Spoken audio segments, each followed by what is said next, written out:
बोलिए गोविंद गोपाल कृष्ण भगवान की जय।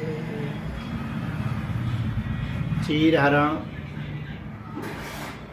श्री सुखदेव जी कहते हैं, परीक्षित, अब हेमंत ऋतु आई, उसके पहले ही महीने में अर्थात मार्गशीर्ष में नंद बाबा के ब्रज की कुमारियाँ कात्यायनी देवी की पूजा और व्रत करने लगी। वे केवल हविष्यान ही खाती थी।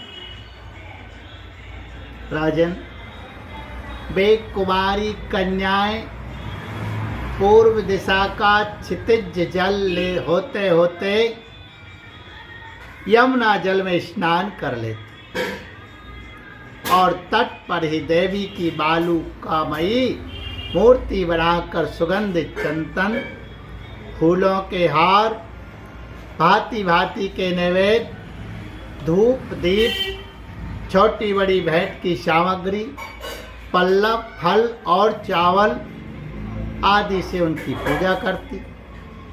साथ ही हे कात्यायनी, हे महामाए, हे महायोगिनी, हे सबकी एकमात्र स्वामिनी, आप नंद नंदन श्री कृष्ण को हमारा पति बना दीजिए। देवी, हम आपके चरणों में नमस्कार करती हैं। इस मंत्र का जप करते हुए वे कुमारियां देवी की आराधना करती। इस प्रकार उन कुमारियों ने, जिनका मन श्री कृष्ण पर निछावर हो चुका था, इस संकल्प के साथ 1 महीने तक भद्रकाली की भली भांति पूजा की कि नंद नंदन श्याम सुंदर ही हमारे पति हो। वे प्रतिदिन उषा काल में ही नाम ले लेकर एक दूसरी सखी को पुकार लेती और परस्पर हाथ में हाथ डालकर ऊंचे स्वर से भगवान श्री कृष्ण की लीला तथा नामों का गान करते हुए यमुना जल में स्नान करने के लिए चली, स्नान करने के लिए जाती। एक दिन सब कुमारियों ने प्रतिदिन की भांति यमुना जी के तट पर जाकर अपने अपने वस्त्र उतार दिए और भगवान श्री कृष्ण के गुणों का गान करते हुए बड़े आनंद से जल क्रीड़ा करने लगी। परीक्षित, भगवान श्री कृष्ण शनकादि योगियों और शंकर आदि योगेश्वरों के भी ईश्वर है। उनसे गोपियों की अभिलाषा छिपी ना रही। वे उनका अभिप्राय जानकर अपने सखा ग्वाल वालों के साथ उन कुमारियों की साधना सफल करने के लिए यमुना तट पर गए। उन्होंने अकेले ही उन गोपियों के सारे वस्त्र उठा लिए और बड़ी फुर्ती से वे एक कदम के वृक्ष पर चढ़ गए। साथ ही ग्वाल वाल ठटा ठटा कर हंसने लगे और स्वयं श्री कृष्ण भी हंसते हुए गोपियों से हंसी की बात कहने लगे। अरे कुमारियों, तुम यहाँ आकर इच्छा हो तो अपने अपने वस्त्र ले जाओ। मैं तुम लोगों से सच सच कहता हूँ, हंसी बिल्कुल नहीं करता। तुम लोग व्रत करते करते दुबली हो गई हो। ये मेरे सखा ग्वाल वाल जानते हैं कि मैंने कभी कोई झूठी बात नहीं कही। सुंदरियों, तुम्हारी इच्छा हो तो अलग अलग आकर अपने अपने वस्त्र ले लो। ये सब एक साथ ही आओ, मुझे इसमें कोई आपत्ति नहीं है। भगवान की ये हंसी मस्खरी देखकर गोपियों का हृदय प्रेम से सराबोर हो। वे तनिक सकुचाकर एक दूसरी की ओर देखने और मुस्कुराने लगी। जल से बाहर नहीं निकली। जब भगवान ने हंसी हंसी में ये बात कही तब उनके विनोद से कुमारियों का चित्त और भी उनकी ओर खिंच गया। वे ठंडे पानी में कंठ तक डूबी हुई थी और उनका शरीर थर थर कांप रहा था। उन्होंने श्री कृष्ण से कहा, प्यारे श्री कृष्ण, तुम ऐसी अनीति मत करो। हम जानती हैं कि तुम नंद बाबा के लाडले लाल हो, हमारे प्यारे हो। सारे ब्रजवासी तुम्हारी सराहना करते रहते हैं। देखो, हम जाड़े के मारे ठिठुर रही है, तुम हमें हमारे वस्त्र दे दो। प्यारे श्याम सुंदर, हम तुम्हारी दासी है, तुम जो कुछ कहोगे उसे हम करने को तैयार हैं। तुम तो धर्म का मर्म भली भांति जानते हो। हमें कष्ट मत दो, हमारे वस्त्र हमें दे दो, नहीं तो हम जाकर नंद बाबा से कह देंगी। भगवान श्री कृष्ण ने कहा, कुमारियों, तुम्हारी मुस्कान पवित्रता और प्रेम से भरी है। देखो, जब तुम अपने को मेरी दासी स्वीकार करती हो और मेरी आज्ञा का पालन करना चाहती हो, तो यहां आकर अपने वस्त्र ले लो। परीक्षित, वे कुमारियां ठंड से ठिठुर रही थी, कांप रही थी। भगवान की ऐसी बात सुनकर वे अपने दोनों हाथों से गुप्त अंगों को छिपाकर यमुना जी से बाहर निकली। उस समय ठंड उन्हें बहुत ही सता रही थी। उनके इस शुद्ध भाव से भगवान बहुत ही प्रसन्न हुए। उनको अपने पास आई देखकर उन्होंने गोपियों के वस्त्र अपने कंधे पर रख लिए और बड़ी प्रसन्नता से मुस्कुराते हुए बोले, अरे गोपियों, तुमने जो व्रत लिया था उसे अच्छी तरह निभाया है, इसमें संदेह नहीं। परंतु इस अवस्था में वस्त्रहीन होकर तुमने जल में स्नान किया है, इससे तो जल के अधिष्ठात्र देवता वरुण का तथा यमुना जी का अपराध हुआ है। अतः अब इस दोष की शांति के लिए तुम अपने हाथ जोड़कर सिर से लगाओ और उन्हें झुककर प्रणाम करो। तदंतर अपने अपने वस्त्र ले जाओ। भगवान श्री कृष्ण की बात सुनकर उन ब्रज कुमारियों ने ऐसा ही समझा कि वास्तव में वस्त्रहीन होकर स्नान करने से हमारे व्रत में त्रुटि आ गई।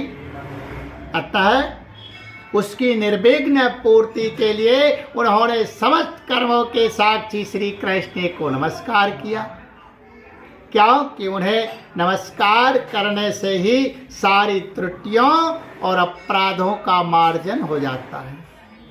जब यशोदा नंदन भगवान श्री कृष्ण ने देखा कि सब की सब कुमारियां मेरी आज्ञा के अनुसार प्रणाम कर रही है, तब वे बहुत ही प्रसन्न हुए। उनके हृदय में करुणा उमड़ आई और उन्होंने उनके वस्त्र दे दिए। प्रिय परीक्षित, श्री कृष्ण ने कुमारियों से छल भरी बातें की, उनका लज्जा संकोच छुड़ाया, हंसी की और उन्हें कठपुतलियों के समान नचाया, यहाँ तक कि उनके वस्त्र तक हर लिए, फिर भी वे उनसे रुष्ट नहीं हुई। उनकी इन चेष्टाओं को दोष नहीं माना, बल्कि अपने प्रियतम के संग से वे और भी प्रसन्न हुई। परीक्षित, गोपियों ने अपने अपने वस्त्र पहन लिए, परंतु श्री कृष्ण ने उनके चित्त को इस प्रकार अपने वश में कर रखा था कि वे वहां से एक पग भी ना चल सकी। अपने प्रियतम के समागम के लिए सज कर वे उन्हीं की ओर लजीली चितवन से निहारती रही। भगवान श्री कृष्ण ने देखा कि उन कुमारियों ने उनके चरण कमलों के स्पर्श की कामना से ही व्रत धारण किया है और उनके जीवन का यही एकमात्र संकल्प है। तब गोपियों के प्रेम के अधीर होकर उखल तख्त में बंध जाने वाले भगवान ने उनसे कहा, मेरी परम प्रियसी कुमारियों, मैं तुम्हारा ये संकल्प जानता हूँ कि तुम मेरी पूजा करना चाहती हो। मैं तुम्हारी इस अभिलाषा का अनुमोदन करता हूँ। तुम्हारा ये संकल्प सत्य होगा तो मेरी पूजा कर सकोगी। जिन्होंने अपना मन प्राण मुझे समर्पित कर रखा है, उनकी कामनाएं उन्हें सांसारिक भोगों की ओर ले जाने में समर्थ नहीं होती। ठीक वैसे ही जैसे भुने या उबाले हुए बीज पर अंकुर के रूप में उगने के योग्य नहीं रह जाते। इसलिए कुमारियों, अब तुम अपने अपने घर लौट जाओ। तुम्हारी साधना सिद्ध हो गई है। तुम आने वाली शरद ऋतु की रात्रियों में मेरे साथ विहार करोगी। सतियों, इसी उद्देश्य से तो तुम लोगों ने ये व्रत कात्यायनी देवी की पूजा की थी। श्री सुखदेव जी कहते हैं, परीक्षित, भगवान की ये आज्ञा पाकर वे कुमारियां भगवान श्री कृष्ण के चरण कमलों का ध्यान करती हुई जाने की इच्छा न होने पर भी बड़े कष्ट से व्रज में गई और उनकी सारी कामनाएं पूर्ण हो चुकी थी। प्रिय परीक्षित, एक दिन भगवान श्री कृष्ण बलराम जी और ग्वाल वालों के साथ गौएं चराते हुए वृंदावन से बहुत दूर निकल गए। ग्रीष्म ऋतु थी। सूर्य की किरणें बहुत ही प्रखर रही थी, परंतु घने घने वृक्ष भगवान श्री कृष्ण के ऊपर छत्ते का काम कर रहे थे। भगवान श्री कृष्ण ने वृक्षों को छाया करते देख तो कृष्ण, अंशु, श्रीदामा, सुबल, अर्जुन, विशाल, ऋषभ, तेजस्वी, देवप्रस्थ और बरूथम आदि ग्वाल वालों को संबोधन करके कहा, मेरे प्यारे मित्रों, देखो ये वृक्ष कितने भाग्यवान हैं। इनका सारा जीवन केवल दूसरों की भलाई करने के लिए ही है। ये स्वयं तो हवा के झोंके, वर्षा, धूप और पाला सब कुछ सहते हैं, परंतु हम लोगों की उनसे रक्षा करते हैं। मैं कहता हूँ कि इन्हीं का जीवन सबसे श्रेष्ठ है, क्योंकि इनके द्वारा सब प्राणियों को सहारा मिलता है, उनका जीवन निर्वाह होता है। जैसे किसी सज्जन पुरुष के घर से कोई याचक खाली हाथ नहीं लौटता, वैसे ही इन वृक्षों से भी सभी को कुछ ना कुछ मिल ही जाता है। ये अपने पत्ते, फूल, फल, छाया, जड़, छाल, लकड़ी, गंध, गोंद, राख, कोयला, अंकुर और कोपलों से भी लोगों की कामना पूर्ण करते हैं। मेरे प्यारे मित्रों, संसार में प्राणी तो बहुत है, परंतु उनके जीवन की सफलता इतने में ही है कि यहाँ तक हो सके अपने धन से, विवेक, विचार से, वाणी से और प्राणों से भी ऐसे ही कर्म किए जाए जिनसे दूसरों की भलाई हो। परीक्षित, दोनों ओर के वृक्ष नई नई कोपलों, गुच्छों, फल, फूलों और पत्तों से लद रहे थे। उनकी डालियां पृथ्वी तक झुकी हुई थी।